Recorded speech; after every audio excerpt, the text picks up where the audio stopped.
Hello everyone. तो कैसे हैं आप सब। और बहुत दिनों बाद मैं एक वीडियो लेकर आया हूं आपके लिए। जो आप देख सकते हैं स्क्रीन पे, ये सवाल बहुत बढ़िया सवाल है। जेईई मेंस में पूछा गया इलेक्ट्रिक चार्ज के ऊपर इलेक्ट्रोस्टैटिक्स का ये क्वेश्चन। अगर आप इस सवाल को पढ़ोगे आपको लगेगा या तो सवाल छोड़ दो, बहुत बच्चे देखेंगे इसके ऑप्शन हो भैया लॉग वॉग लगा हुआ है, मतलब ये खतरनाक सवाल है। ठीक है, तो देखने से ये लग रहा है कि खतरनाक है, लॉग है और ये वन अपॉन ये सारी चीजें। और सबसे खतरनाक और क्या हो जाएगा अगर बच्चा नया है, तो charge is distributed within sphere of radius R with volume charge density rho R. मतलब रो आर कुछ इस तरह से डिपेंड हो रहा है, मतलब डेंसिटी जो है कांस्टेंट नहीं है, वो आर के साथ वेरी कर रही है।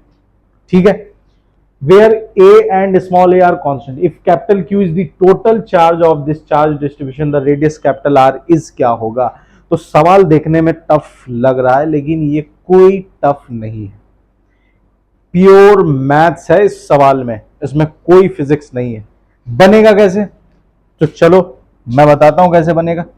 सबसे पहले आप ध्यान दें कुछ पॉइंट्स, सवाल बनाने से पहले आपको वो पॉइंट मैं बता रहा हूं, क्योंकि वो हर तरह इस तरह के जितने भी क्वेश्चंस होंगे उन सारे क्वेश्चंस में आपको इस तरह की चीजें करनी पड़ेंगी।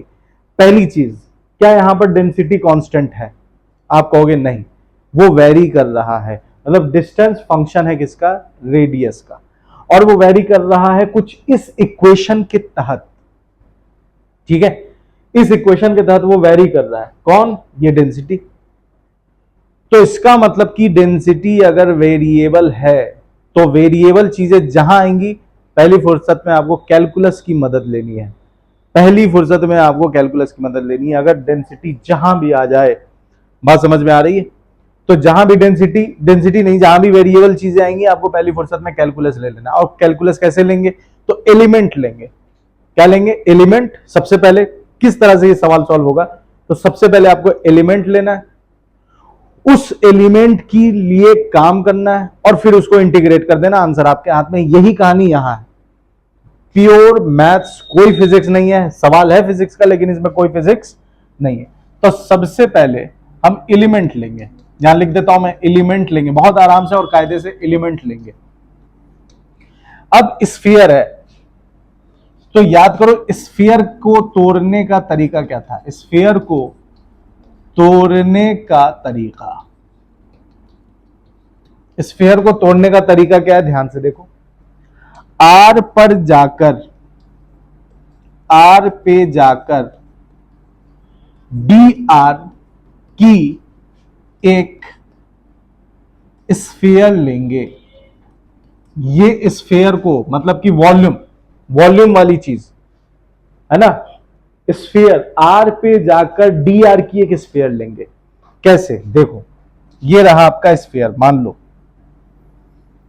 नहीं दिख रहा होगा शायद, या दिख भी रहा होगा कोई ठिकाना नहीं है। ये मान लीजिए स्फीयर है, आप क्या कर रहे हो, आर पे जाकर डी आर, आर पर गए और आपने क्या लिया, डी आर। डी आर, ये डी आर है, याद रखो, डी आर। आर पे जाकर आपने डी आर की स्फीयर ली। स्फीयर, किस स्फीयर की बात कर रहे हैं, इस स्फीयर की बात कर रहे हैं जिसको मैंने ये व्हाइट से पेंट किया हुआ है। किस स्फीयर की बात कर रहे हैं, जिसको हमने व्हाइट से पेंट किया हुआ। अब इस एलिमेंट, ये एलिमेंट्री स्फीयर हो गया, एलिमेंट्री स्फीयर। अब इसके कहा, इसके बारे में बात कर लेते हैं, एलिमेंट्री स्फीयर।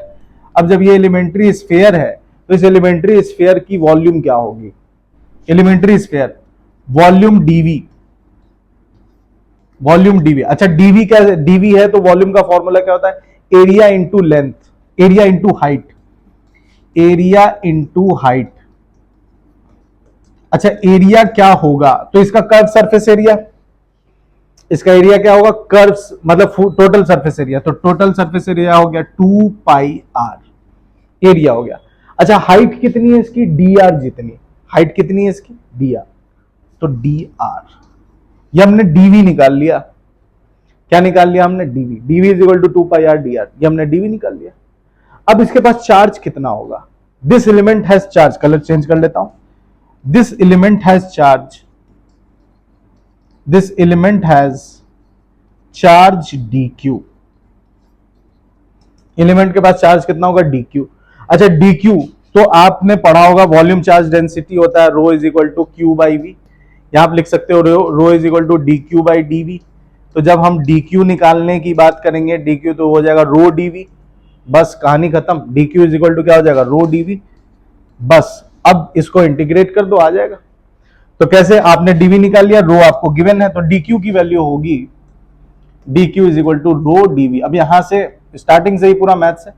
रो की वैल्यू हमें क्वेश्चन से देखना पड़ेगा। रो की वैल्यू क्या है, देखो ए अपॉन आर स्क्वायर, ठीक है, ए अपॉन आर स्क्वायर,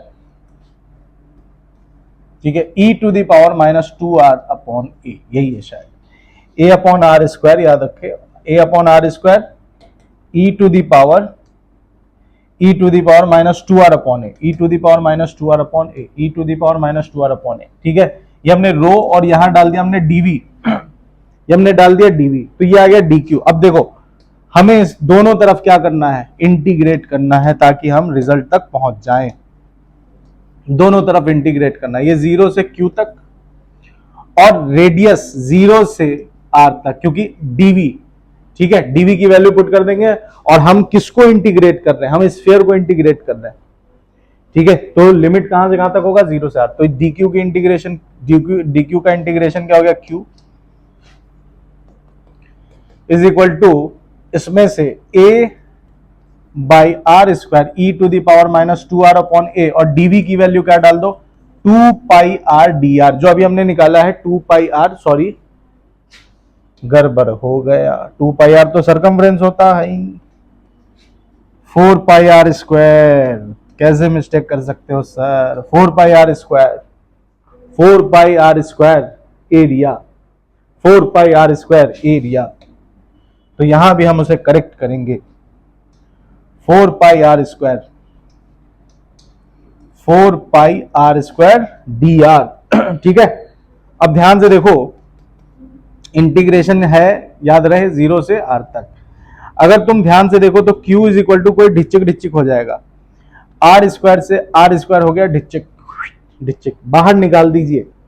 किसे बाहर निकालेंगे, कांस्टेंट, सारे कांस्टेंट को, ए को बाहर निकाल देंगे, फोर पाई को भी बाहर निकाल देंगे, तो फोर पाई ए को हमने बाहर निकाल दिया, अंदर क्या बचा, integration e to the power minus two R upon a d R, और लिमिट कहां से कहां तक, जीरो से आर तक। अब इससे कैसे हम इंटीग्रेट करें, कोई रॉकेट साइंस नहीं है, आपका बस नॉलेज सही होना चाहिए। आपने फॉर्मूला पढ़ा होगा, d e to the power A x by d x का इंटीग्रेशन होता है a E to the power, ये differentiation e to the power x का डिफरेंशिएशन ये होता है। तो इसी से हम इंटीग्रेशन वाला निकाल लो, इंटीग्रेशन वाला फॉर्मूला निकाल लो, E to the power A X D X is equal to हो जाएगा E to the power A x by A, ये इंटीग्रेशन उसी से निकाला। अब यहां उस चीज को अप्लाई कर दो, कितना आसान है, देखने में कितना टफ लग रहा था, बस इसको सॉल्व करते चलो, आंसर आ जाएगा, कोई रॉकेट साइंस नहीं।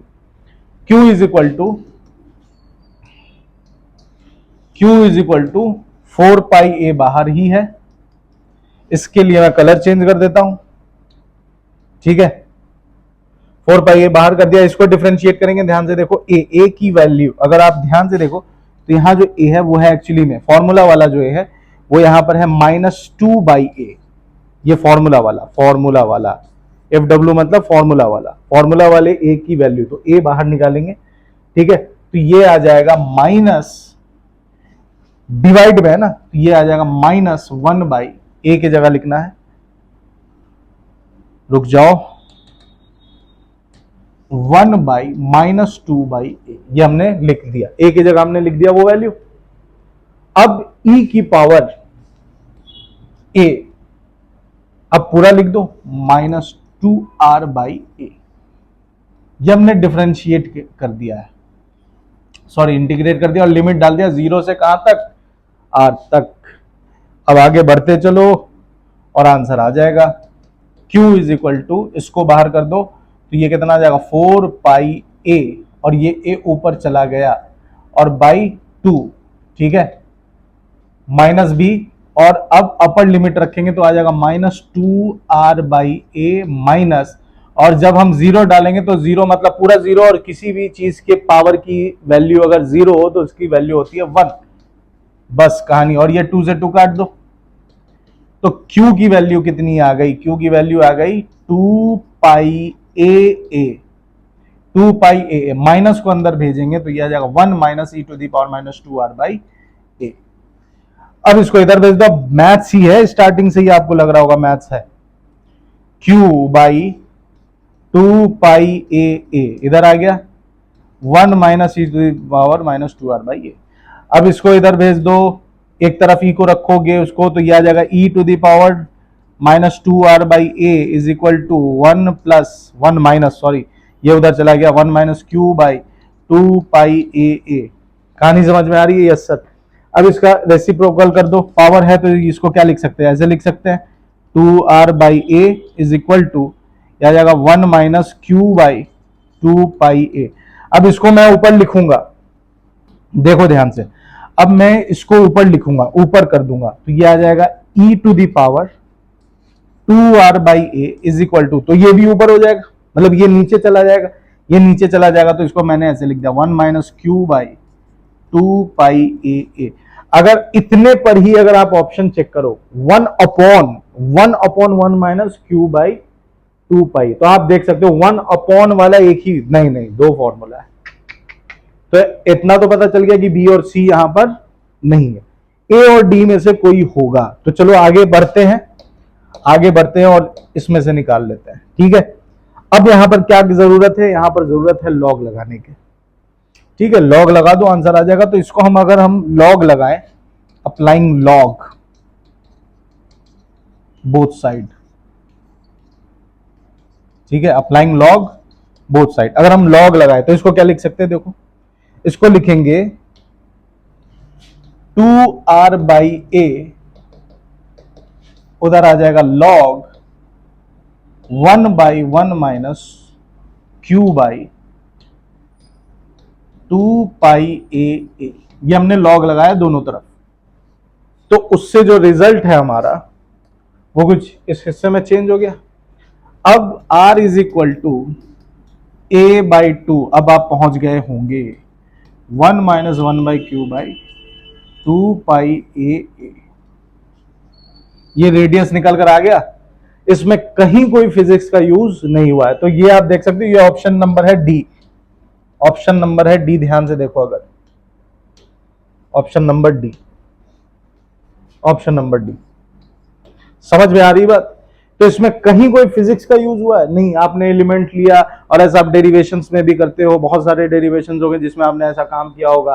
तो वॉल्यूम लिया, स्फीयर को तोड़ा, वॉल्यूम लिया, वॉल्यूम से उस पर चार्ज निकाला, चार्ज की वैल्यू और डेंसिटी डाल करके पूरा कैलकुलेशन है, प्योर मैथ्स, इसमें कोई फिजिक्स नहीं है। तो आपको उम्मीद करता हूं कि ये बेहतरीन तरीके से आपको ये सॉल्यूशन समझ में आ गया होगा। तो मेरे साथ बने रहने के लिए बहुत बहुत शुक्रिया। बहुत सारे लोग नए जुड़े हैं, तो इसी तरह जुड़ते रहें और जेई के क्वेश्चंस और एडवांस के क्वेश्चन के वीडियोस में डालता रहूंगा। तो मेरे साथ बने रहने के लिए बहुत बहुत शुक्रिया।